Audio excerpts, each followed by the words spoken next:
Well, Governor Kaine, you probably recognize me as the Executive Director of Rail Solution. My name is David Foster. Hey David, good to see you. I commend you for your long interest in transportation. You were willing to talk to us even before you were elected governor, back when a group of grassroots citizens campaigning for rail could easily have been dismissed as wackos. We're a little less wacko today because people are coming to appreciate that we need a more balanced transportation investment. And your Transportation Change Fund moves us in that direction. I also commend you for continuing to listen. There's one thing I'd like to stress tonight, and that is that the state right now is working on a state rail plan. That could just be something that we're doing because it's trendy and other states are doing it and we want one and it's going to go on the shelf someplace. Or it could be a really good thing, a template for progress for decades to come if we do it right. I'm concerned that this is being drafted in-house behind closed doors by DRPT, and I would like to see it be a more visible, more transparent process with public involvement in hearings around the state so we can have people participate in it. And I would just hope that you could do something to move that process in that direction. I appreciate that comment, David. I don't know exactly what the status of efforts to include public input are or aren't. I will say this, I hired the director of DRPT and thought about that very, very carefully as I did a national search to bring the right person in, and Matt Tucker, somebody I have a great deal of confidence in. But every plan is better the more people you include, so I take that comment in the spirit which was offered. Mike?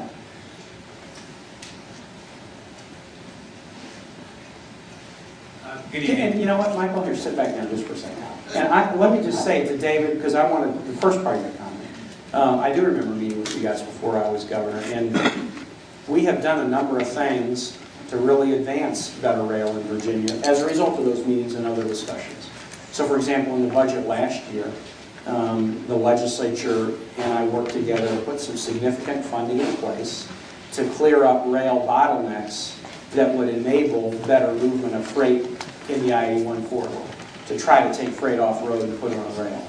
It would surprise some of you to know that one of the chief bottlenecks for freight on I-81 was in Manassas. The route that is kind of a great route for moving freight goes up I-81 to Roanoke to Lynchburg, up Route 29 to Manassas, and then back over toward Winchester. There was a big bottleneck in the Manassas area that really inhibited being able to take freight off I-81. But we have gotten significant funding to make those improvements, which is not only going to help us with freight movements in this corridor, it's also going to help us with the Virginia Railway Express commuter rail in the Northern Virginia area. And we're doing other things in the rail side, and largely in response to citizens who have been telling us we've been weak on the rail side, both passenger and freight. But you're right, your group has made an impact. Okay, Michael, sorry. Good evening, Governor. Speaking of wackos, my name is Michael Abraham.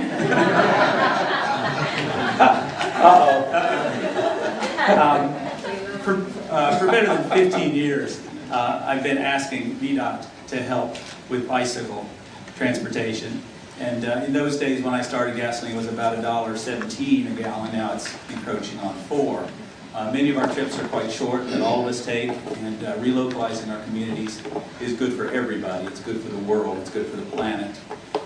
Two things that make bicycling difficult in the state of Virginia. One is that most of our highways do not have shoulders at all. The second thing is that the highways that do have shoulders, many of them are off limits to bicycles. All of the limited access roads. I've been specifically petitioning or requesting of VDOT that they look over this. Several other states have removed these prohibitions with safety records that are not to the point where you would not want to do it. And if you could please look into that and see if you could accelerate that process and open up things like the Christiansburg to Blacksburg bypasses, perhaps even the more remote stretches of our interstate highways. And see that in your maintenance budgets, anything that's maintained, any new piece of blacktop that's put on a highway has that 2 or 3 foot shoulder that bicyclists need in order to feel safe in sharing the roads. Thank you. Yeah, very good point. I did a 75-mile ride on Saturday from Richmond to Williamsburg, and about killed myself. But I was riding on roads. Some of the roads had great bike access, some of it intentional, but some of it just was a wide enough shoulder to do it. And then other the roads that I was on, you know, you felt pretty nervous. Right? So that's a good point. And the red shirt.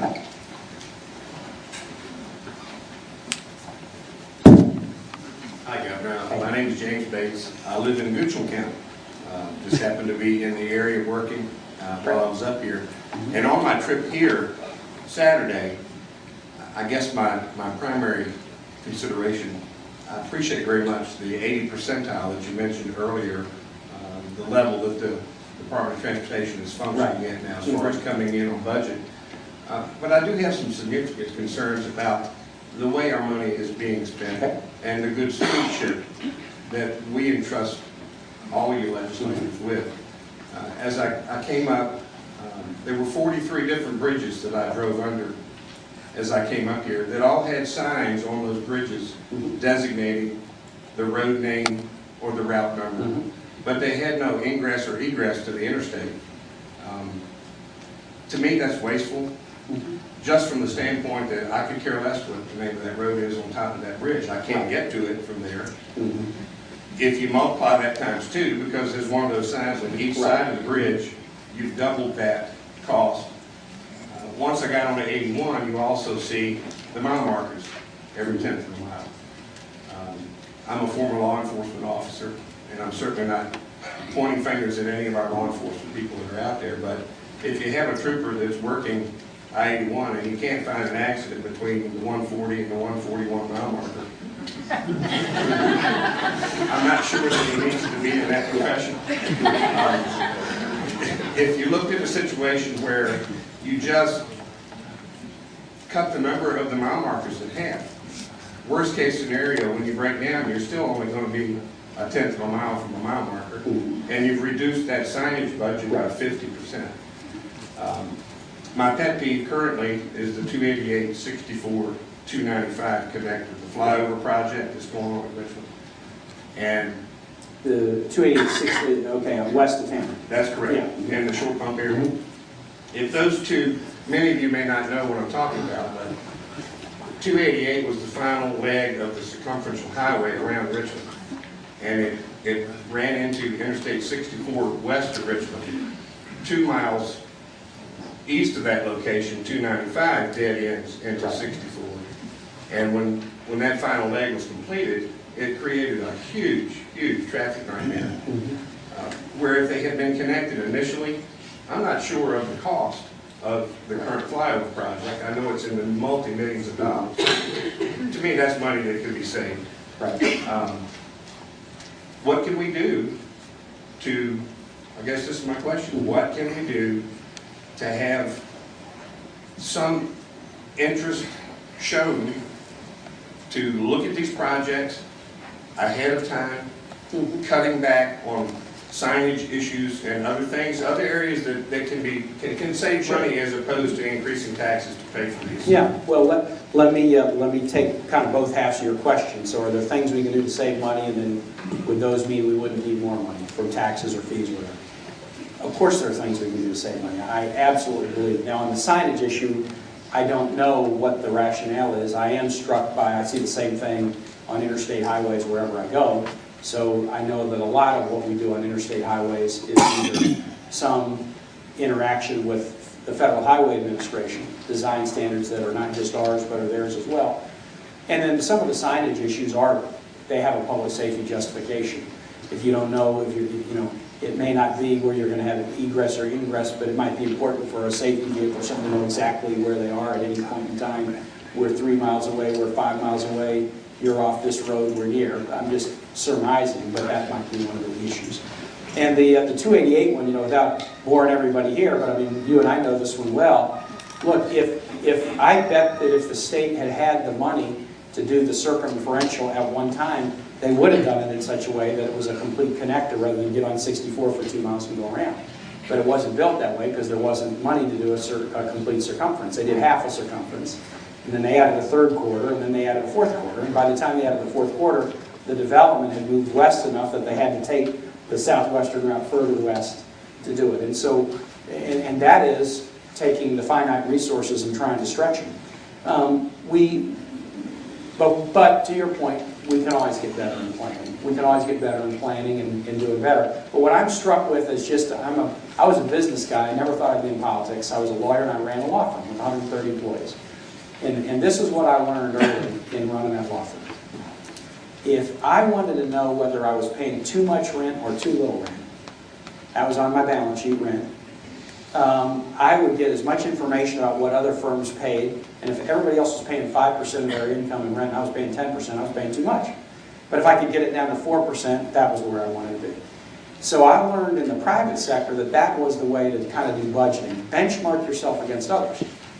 So I'm benchmarking Virginia against others. And I'm looking at the same revenue sources that we use and everybody else uses. Sales tax, we're a penny below. Not 6% as the average. We're a full percentage point below. That's $1 billion a year. Auto titling tax, the average is 4.6%. We're at 3%. That is about, that 1.6% differential is about $300 million a year. And the gas tax, 25 cents versus 17 cents, national average Virginia, that's $400 million a year. So we set these three key revenue sources, 400, a billion, 300, $1.7 billion a year less than national averages. We're frankly just not investing. We're saying we want to do it, but we're not doing it. And we got to wake up every morning and try to find ways to have it not be 80%, but 90%, and figure out strategies, and we will. But there is no mathematical way that we can fund our roads off the same income sources that most states use, spend less than everybody does, and have the kind of system we want. If that national average is, states spend 1.3% of their income on transportation infrastructure, we spend 1.1%, we're going to have a worse system. And so that is kind of the challenge that I wrestle with in terms of doing this. Look, it's a tough time economically. It's a tough time economically in this state and in this nation. But I also know that no state or country has grown out of a bad economy by letting their infrastructure degrade.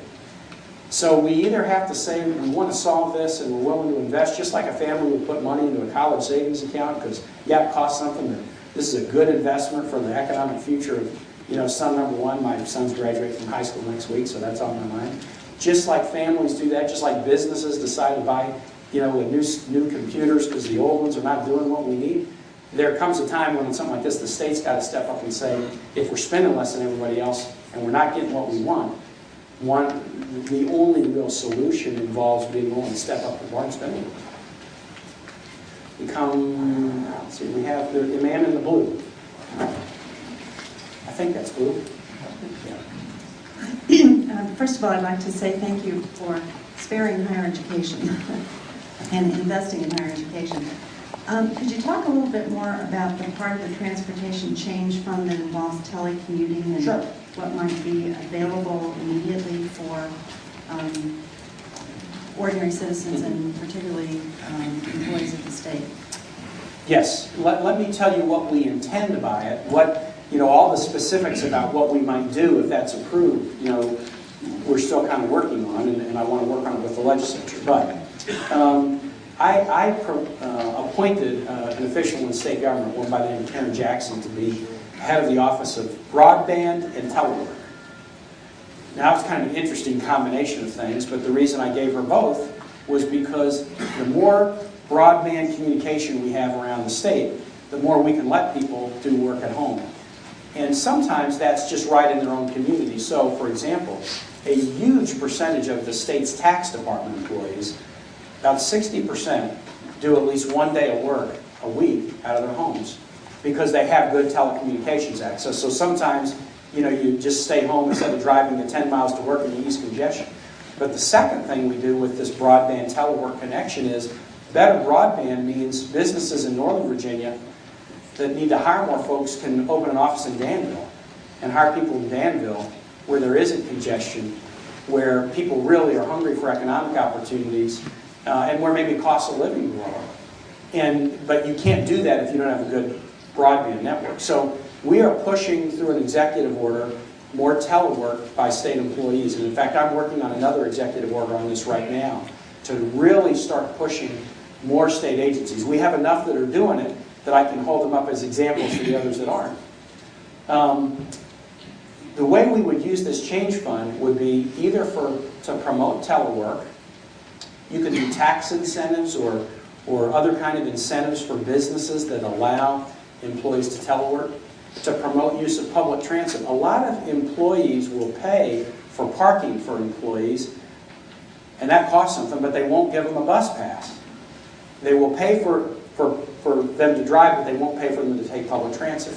Can we do incentives with a fund like this that will encourage more employers to offer those options to employees who want to commute publicly? There's also companies that set up ride-sharing programs. We might be able to, as a state, enter into contracts or give incentives to employers to use ride-sharing contracts to get more people to drive together. So those are some of the kinds of things that we would like to do with this transportation change fund. It will be bus and light rail and subway, but we're also looking at those kinds of strategies and figuring out if we can provide incentives to employers or just by executive order with state agencies, get more people to do that. These issues have some challenges with state agencies. One of the things that can be a concern is not all you don't want everybody to be able to access state data from their home. Sometimes data needs to be extremely secure, and you need to have good security protocol, etc. But those are issues that you can usually work out, and some of our agencies are doing a pretty good job and can be examples for others. Yeah, please, right here, sir, in the third one. The mic will come down, so try.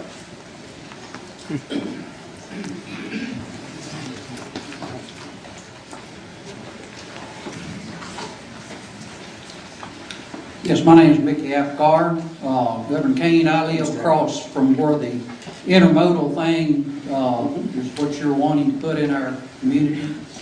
I read in the paper that you said that you didn't think that there was much opposition to it anymore. I don't think I said that. I recognize there's opposition. Yeah, well, they, in the paper it said that. And I'm here to tell you that the people I've talked to, the majority of them, big majority of them, we are still against it, just as good as we were the first day we heard of it. Okay.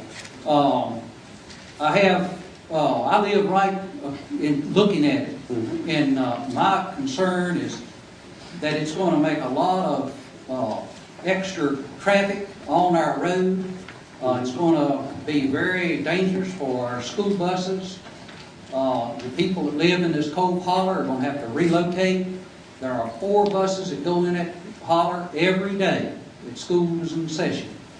And there will be trucks there that will be very dangerous.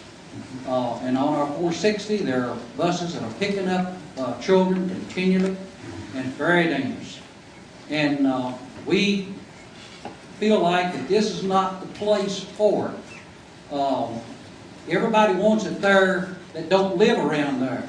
And there's people that live way away, and they say we need to suck up. And we really don't like it, and we're against it. I have one question for you. It's kind of a personal question. Do you own any stock in Norfolk Southern right now? No, I don't know that I don't own stock in Norfolk Southern. Reason. Why do you think that? Do you think I'm doing this because I'm no. Norfolk Southern? Because I'm going to tell you why this project is on the drawing board. It's not on the drawing board because of me. But go ahead. I'll let you finish. The reason I asked you is the ex-governor Belial's, one of his things he said he did when he was in office was that he had the intermodal thing at Front Royal. Right. I have papers here that he is one of the largest stockholders in Norfolk Southern now. Right. He's not the largest, but he is one of the largest. Okay. And I was just wondering about that. Yeah, well, let me tell you first, I own some stock in some companies. I don't own many shares of anything because I don't have much money. And so I'm not a guy that buys stock. I've never been asked to be on the board of anything. And so let me go back and respond to your concern and answer I've answered your question. This proposal is not on the table because I want to put this in your community. I got a letter from the elected leadership of every city and county in the Roanoke and New River Valley that said, Governor Kaine, we want to do an intermodal rail facility in the Roanoke or New River Valley. And I got that letter in the spring of 2006. This was not an issue that I was working on. I got other things that I campaigned on. But I got a letter from probably about 13 mayors and county board chairs, including the board chair of Montgomery, saying, we want this in the region, and it needs to come here wherever it is. That's when I started to become involved in this thing. And the case that was made was Roanoke traditionally has been a transportation hub with rail and interstate access. Some of those transportation assets have left. But we see a future, an economic future in this region, not just having a transportation museum, but actually being a transportation hub again. And Governor, we would like you to work with us to site this facility in our community, in our region. Now, they didn't say here, there, or wherever, but they said, and I can almost see the letter in my mind, wherever it is in the region, Governor, we want you to help. And we want state funds to make this happen. And so I came down to Roanoke in the spring of 2006 and did a ceremony with folks who invited me, the local elected officials and Norfolk Southern, and said, the state has a rail fund, we want to make this work. And so the notion of, hey, this is something that Kaine's trying to put in our neighborhood, look, this wasn't mine. This was the elected leadership throughout the region saying, we want to have a transportation future again. Because the Roanoke economy has been one that has lost some economic power, and we see an opportunity to revitalize. It dovetailed with one other thing that's been going on that's related a little bit to the question that Dave asked me earlier. Many in the legislature, year in, year out, have been putting in bills promoting, in one way or the other, the notion that for safety or for economic development, we should be trying to take freight off I-81 and off highways and put it on rail. And there have been numerous bills and study resolutions and other things that have passed saying that in a general way. That's how this project came up. So I asked my team, do what you can to look at sites. I knew that there was Norfolk Southern said, hey, we like this site. But just because they said they like the site, that doesn't mean it's the right site. And so I had my team spend an awful lot of time looking at a whole variety of sites throughout the different communities. Again, I think it might have been 12 or 13 counties and cities that signed on to the letter, and they looked at an awful lot of sites. They did an economic analysis of what the impact of this would be for the region, and they looked at a lot of sites. They've come to the conclusion that the site in Elliston is far and away the best site for this, and that the other sites all have some very significant challenges. And I've pushed them again and again. Are you sure? Go back and look again. See if there's other ways to make this happen. Now, I'm not a transportation engineer, but I do have very good people who work with me. And they have come to the conclusion that this is by far and away the best site. That doesn't mean 100% it's going to happen, but what it does mean is at this point, and we're still talking to folks and hearing, and just yesterday I heard from some folks who live, at least they proclaim that they live near you, who want this. I'm still gathering as much information to listen to folks as I can. I'm still talking to a lot of folks who originally signed that letter who say, Governor, we meant it. We really think this would be a fantastic thing for the region. But I know there are many like you who live near it who don't want it. But it didn't start because Kaine said, I want to put Norfolk Southern across from Mr. Akbar. That's not how it started. I got invited.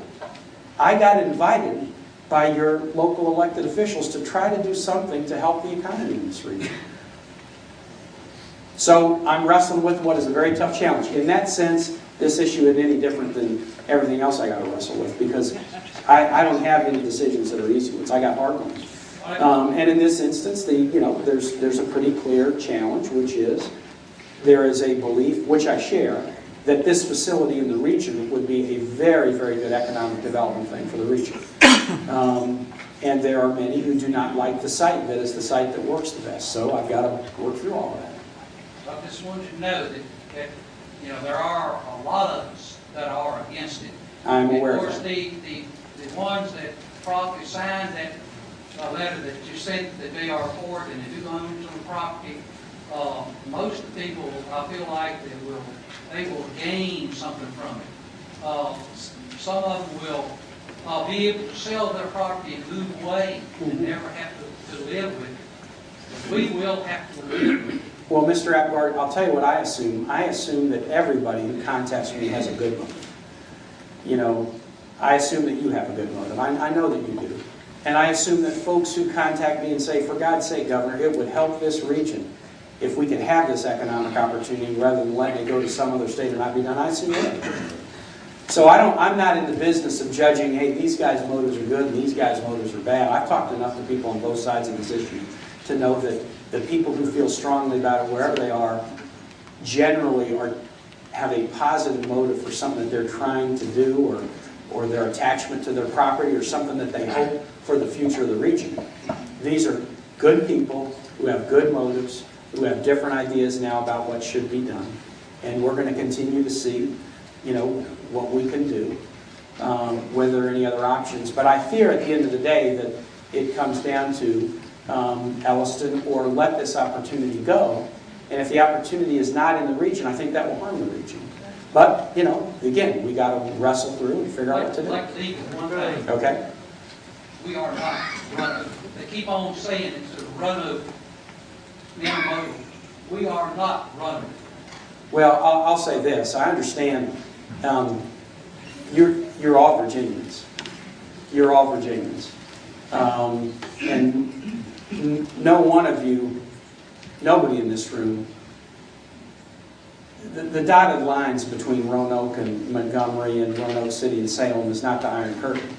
People drive over to shop, they drive over to work, they drive over to go to school.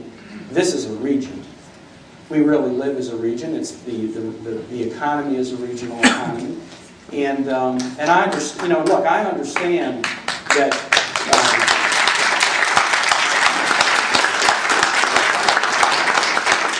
Land use decisions are the most controversial decisions that governments make. I know that from being on city council and being a mayor. And I've done just exactly what your board and all these boards in this room have to do. I know how important they are. And so we've got, good people with very good motives who have sharply different points of view about what should be done. And we're going to continue to try to work on it and see if we can figure out what the best answer is. Come to the man in the blue right there. Yes. And the mic's coming right to you. Hello, Governor Kaine. Hey. My name is Joy Burles, and I grew up in Louisa County, down near Richmond, spent a lot of time in Richmond, and came to Radford to go to college and never left Montgomery County. Worked at Virginia Tech for 32 years. I live on Cove Holler Road. That's where we want to put this intermodal port. And there's one entrance in and out of Cove Holler Road.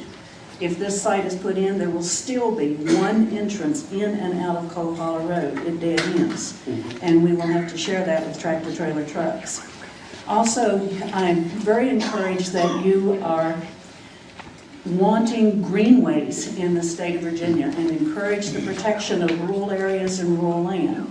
Montgomery County has a plan, and one of the plans in that area of our county was to develop that for light industry and for rural development, encourage tourism, which is one of the things you're also in favor of. And if we put that intermodal port in there, it would totally destroy the lifestyle of that entire region. Directly across the road from that is also a village. It's not Elliston, it's the village of Lafayette. And a lot of people live in that village, and they love that village. And it would destroy their whole way of life. And I think you just need to strongly consider way of life, not just the dollar sign as to what can come into the region. And I'm still not convinced, and I've been to a lot of the meetings and all of the talks, that we need it at all. And I'm wondering if it's not one of the trendy things that we've been talking about that the state needs to have. And what would be the problem in getting the freight off in the ports and trucking it or taking it on the rail right on into Ohio? Why does it need to stop in Roanoke? I hear everything you say about why you don't like the site, and I'm not going to respond to it. You told me the way you look at it. On, is it a good thing or is it a trendy thing? Every time gas goes up, more freight's going on rail.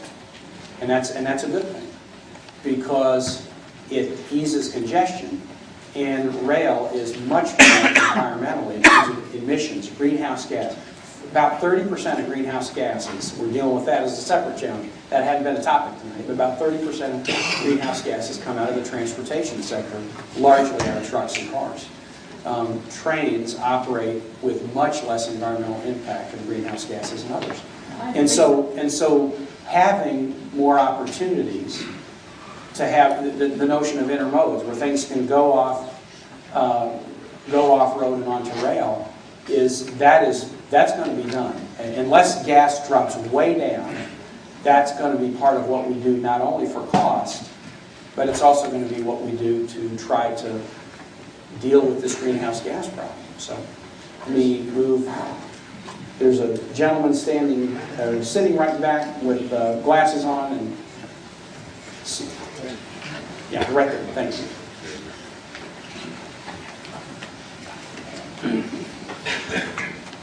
My name is Pete Huber. I'm Pulaski County Administrator.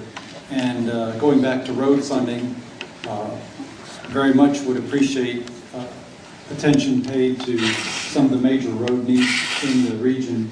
Speaking of economic development, one of the big concerns is the Route 114 bridge that's been closed for, I've lost count now, maybe 7 or 8 years at least, that is still not repaired. And, hopefully in the next couple of years it might be.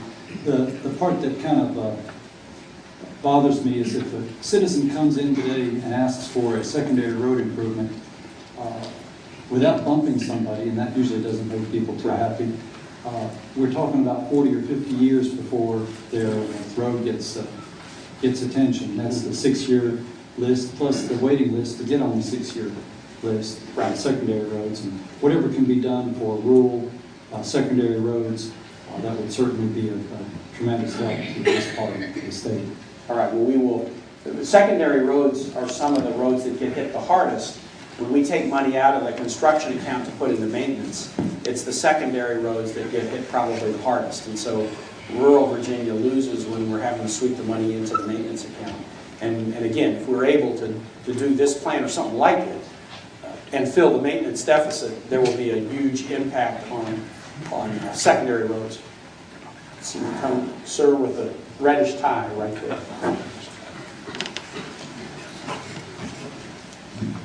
Thank you, Governor. James Irvin, Town of Rocky Mount. It's a community that might have a yellow dot or a green dot. I guess I only have two simple questions. One is it enough? And two, how can we support it? I wholeheartedly support you taking leadership and trying to resolve this issue, and would like to help you to the extent we can. Well, thanks for saying that. Is it enough?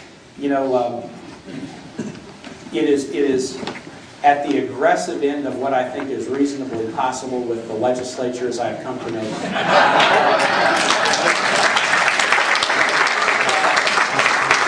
So, you know, I might do something differently under different circumstances, but not just the legislature. So with the legislature as currently constituted, with the economy as currently constituted, with gas prices as they currently are, all of those things factoring it in, I believe this solves our maintenance problems for the foreseeable future, freeing up money to do primary, secondary, urban.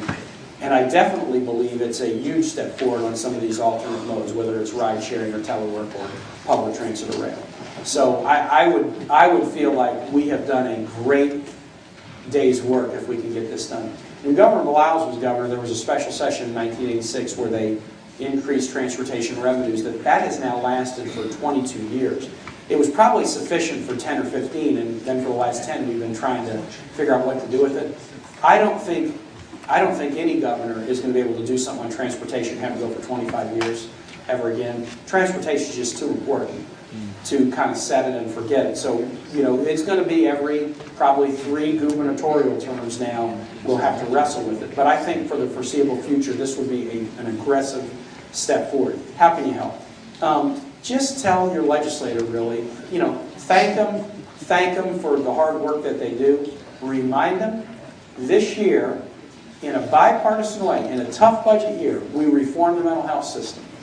We put money into capital construction at our colleges and community colleges. We reformed the foster care system. All those were areas where we had to make investments. We had to find dollars, often by cutting other things. And we did that in a bipartisan way. There is no reason why we can't do the same thing about transportation. In fact, I will say this. If we go into a special session and come out with nothing, the only reason is that a majority of the legislature has decided they don't want to solve this. Yes. Because we know what we need to know. We know there's a problem. We know there's a cost. We know what the revenue sources are. We know how they compare to other states. We know what the options are on the table. There's no one who's coming into this debate like, oh gosh, I don't know what I need to do. We either want to solve this or we don't. And so I would say, call your legislature and say, hey, the General Assembly did a great job in a bipartisan way on a bunch of stuff this year. You got one piece of unfinished business that's really important to us. And you know what? You can solve that one too, if you want to. If you want to.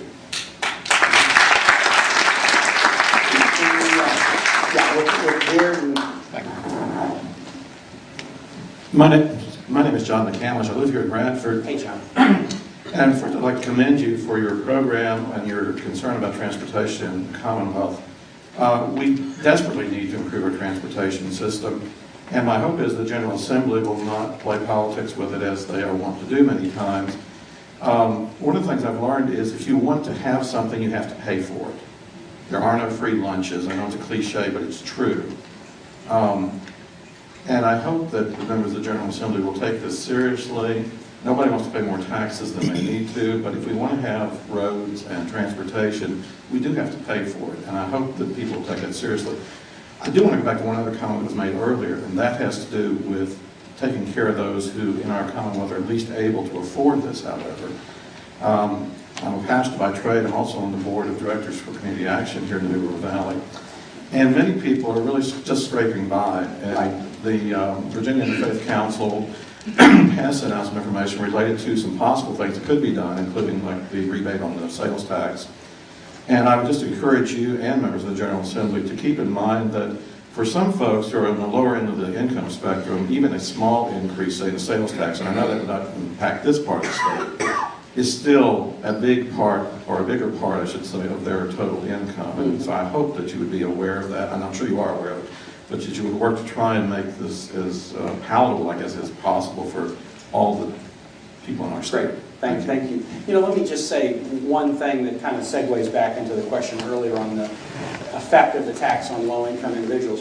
One obvious question, I'm surprised somebody hadn't asked me yet, about, hey, Governor, there's no gas, why didn't you increase the gas tax? Yes. I get asked that in every forum by somebody, why didn't you increase the gas tax? And the argument is, a lot of out-of-staters pay gas tax. So if you raise the gas tax, 20% of it, 25% of it gets paid by people driving through the state on the interstate. And it is a direct user fee. It's directly related to transportation. One of the reasons that I didn't propose to increase the gas tax was because of weighing this kind of regressivity question. In talking to Virginians with gas prices where they are right now, there are a number of people who really, they talk about gas like food and medicine. It's kind of a necessity of life. If you don't live in a part of the state where there's good public transit, a price of gas, a tank of gas is a necessity of life to get to the hospital, get to your job, to get to school. And so even though the policy behind it is pretty solid, and out-of-staters pay a chunk of it, that, to my way of thinking right now, would be one of the most regressive things we could do, especially in parts of there are parts of the state where somebody can say, wow, it's too expensive, I'm going to ride the bus. But when you don't have that option, then the gas tax is very, very tough under current conditions. Not that someday in the future you might swap some of this out for gas tax or something like that if it drops, but we just don't see that happening. So, but I appreciate your, again, encouragement, both to do something, but also your encouragement to try to look at ways to cushion the blow. We've got to invest, but we also be looking at ways to cushion the blow on people on fixed income, so forth. Come right here in front. And then you guys over on the left side, I'm getting there. I'm getting there.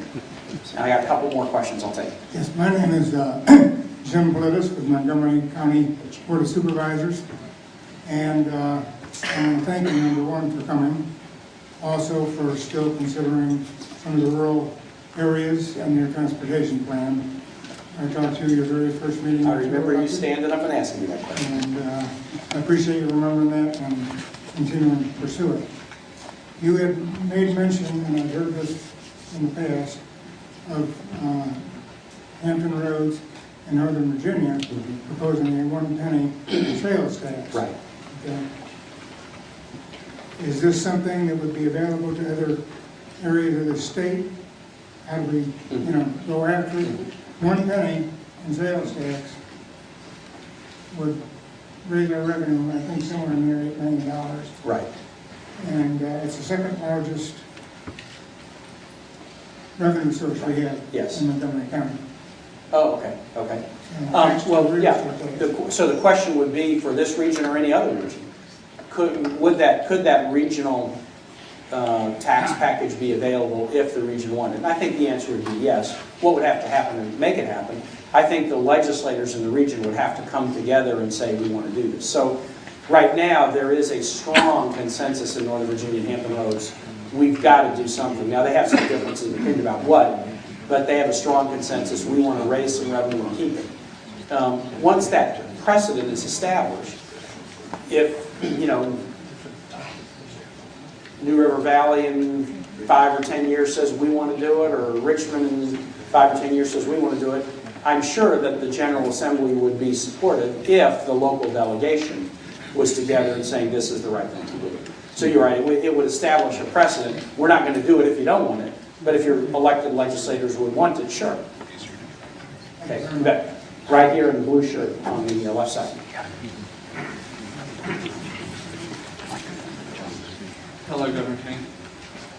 My name is Chris Westbury. Hey, Chris. I'm a lifelong citizen of the city of Radford. And to be perfectly frank, $4 a gallon gasoline is a serious issue for me. I noticed you talked about your plan for money for new road construction, but if gasoline goes much higher than $4 a gallon, it quite frankly it doesn't matter how many new roads you build, I'm not going to be able to afford to drive down. Yeah, right. Would it be feasible, or has anyone given any thought, is there any kind of way that the state of Virginia could make its own strategic gasoline reserve? Could we buy gas now at one price and either redistribute it among Virginians or sell it at a profit to someone else later? I don't know the answer to that. I mean, that's a good question. My sense would be, if we could, somebody would be doing that and we'd be figuring it out. Because I talk to other governors about all the time, especially about energy costs now. This is something we do talk about. And we're all wrestling with this same challenge. And, not to get too much into this, there's quite a debate that you may be familiar with about whether we have hit peak oil, whether the oil production in the globe has hit peak and is now on decline and will continue to be on decline. And if, in fact, these reserves of oil are on decline, the natural laws of economics will keep pushing the prices up.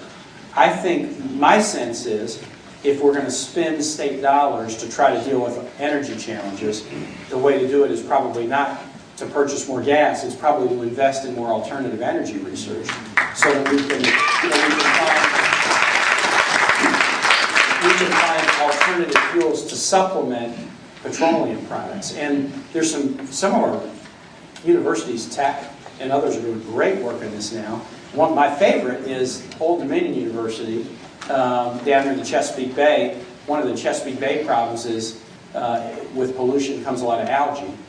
They are doing a project where they are converting algae to biodiesel. Algae eats carbon, and then you can process algae and convert it to biodiesel, which is great for the bay, great way to use algae that has other problems if you leave it around. And so that is an example of the kind of thing that we probably ought to be investing in that and in other forms of alternative energy production so that we can have some different options than just petroleum. That would be my thought. And there's some good things about that going on right now. I'm going to come here, and then I got a couple more. Right, I'll come back to you in the front row in the white shirt. Thank you, Kaine. I'm Alex Marshall, current student here at Radford University. I was wondering, actually, just based off what you just said, if anything was being saved to be invested in alternative energy sources. Real quick. The state has an energy policy. We didn't have an energy policy when I got elected governor, and interestingly enough, it shows you how big this issue has become. The legislature passed a bill saying, Governor, come up with an energy policy. So for about 15 months, a bunch of folks, including legislators, local officials, and others, worked on this policy, and it's basically got 4 components to it. The 4 goals are these. We want to continue to have reliable and relatively low-cost energy. Now, all energy costs are going up, but we just don't want to be one of the high states. We would like to be relatively low cost. We want to be as energy independent as we can. If we can find native sources of energy rather than relying on countries that don't like us, we want to do that.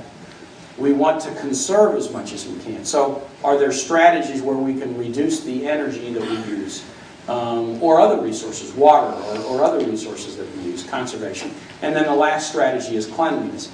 Can we produce energy in ways that are ever cleaner? So, this is a controversial one. I disagree with some people about coal. Some people say we shouldn't have any more coal.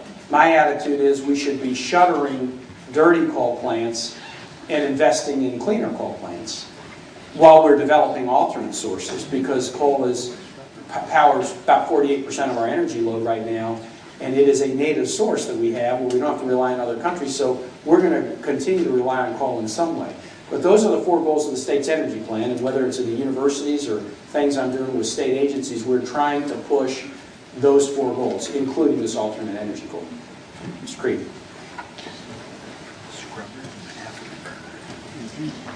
I am Gary Creed, Board of Supervisors representative for District C in Montgomery County. I have 2 questions, actually. The first has to do with railroad crossings.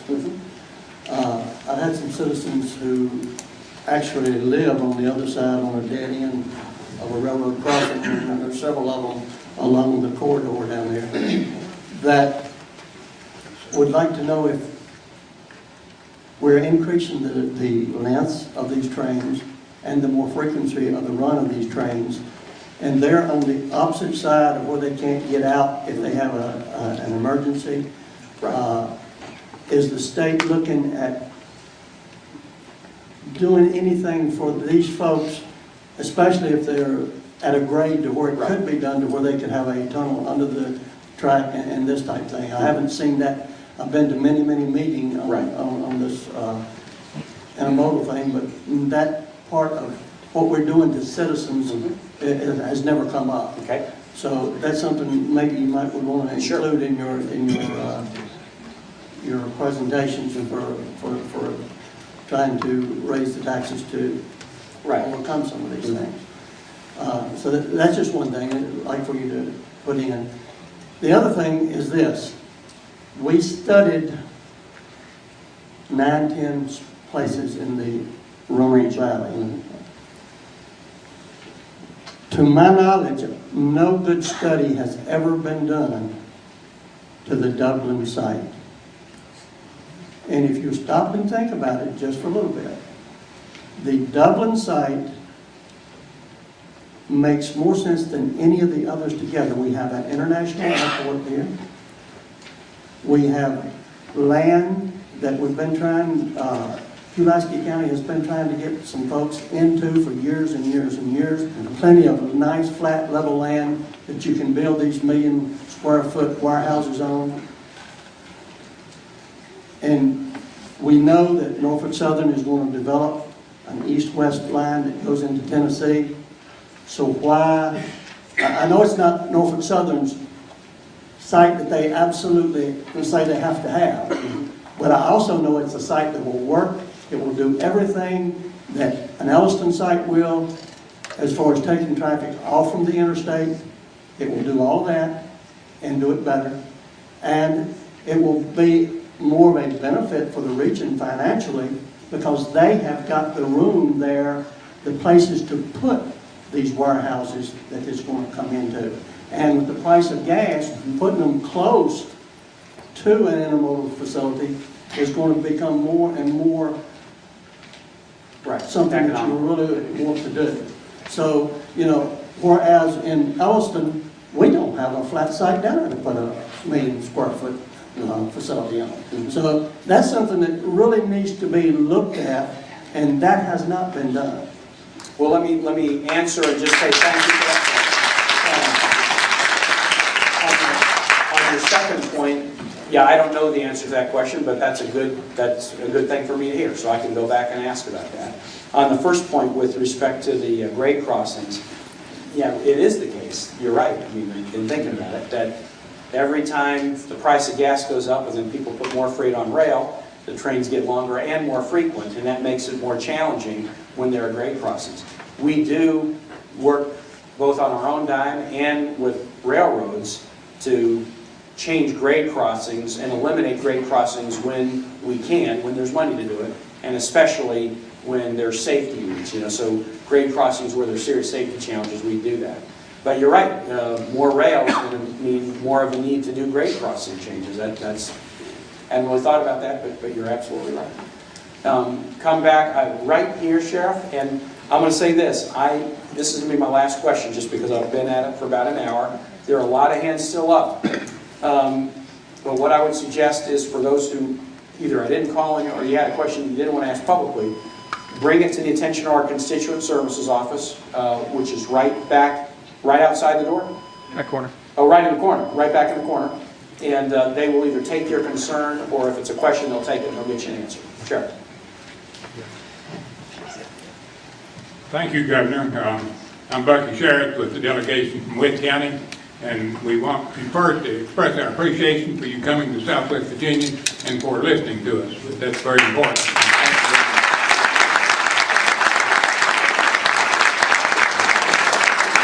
We want you to rest assured that you will be receiving a resolution of support for your transportation package from Witt County, because we believe you're going in the right direction and doing the right thing. One thing that has been mentioned, and we would like to encourage that, is the possibility of localities grouping together and forming transportation districts or whatever, some kind of vehicle where we could work together to solve our own problems. We think that is a way that we might help our road funding situation. And we thank you very much for considering that. Thank you so much. And let me just say this. I'll end where I started. You guys all have plenty to do tonight. You could have been a million places. I'm really happy that you came here. This helps me take the proposal that I have on the table and figure out ways to make it better. I think the legislators who were here heard this discussion. It was helpful for them. We all are in this position to be problem solvers. This is a big one, and it's not an easy one. It's a complicated one. And it involves making tough decisions. But I know we can make them. We've proven this year we can make tough decisions and do them on mental health and other issues, and there isn't any reason why we can't address the state's transportation challenges in the same way. So to all who have come tonight, I want to say thanks very much, and I'll see you back out here in Radford. Thanks a lot.